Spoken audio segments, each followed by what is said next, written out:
ஆனால் இருக்கக்கூடிய இடமே தெரியாமல் பயங்கர மிராக்கிள் செய்து கொண்டிருக்கக்கூடியவர் அப்படின்ற மாதிரியாக இருப்பவர் தான் இந்த சக்கரையம்மா அப்படின்றவங்க. இவர்களை பற்றி நான் வந்து மெயின் சேனல், இந்த வாமனன் சேஷாத்ரி சேனல்ல பாத்தீங்கன்னா பல வீடியோக்கள்ல 7-8 வருடங்களாகவே சொல்லி வருவதுண்டு.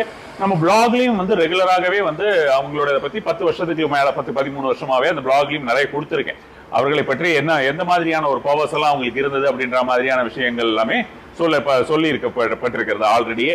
1854ஆம் ஆண்டு தேவிகாபுரம் என்று சொல்லக்கூடிய திருவண்ணாமலையில பிறந்து விட்டு திருமணம் எல்லாம் முடிஞ்சதுக்கு அப்புறம் இங்க வந்து பார்த்தோம்னா இந்த கோமலீஸ்வரன் பேட்டை அப்படின்ற மாதிரியான ஒரு இடம் இருக்கிறது. அது புதுப்பேட்டைன்னு இப்ப சொல்றோம், எக்மோர் பக்கத்துல.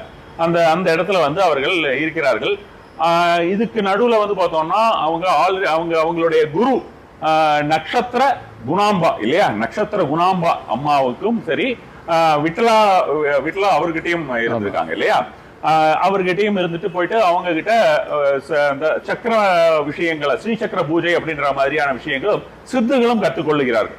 சித்துக்கள் அப்படின்ற மாதிரியான விஷயத்தை பார்த்தோம்னா அந்த அஷ்டமா சித்துக்கள் அப்படின்னு அனிமா, மகிமா, கரிமா, லஹிமா அப்படின்னு சொல்றது. அந்த லஹிமாங்கிறது 4வது.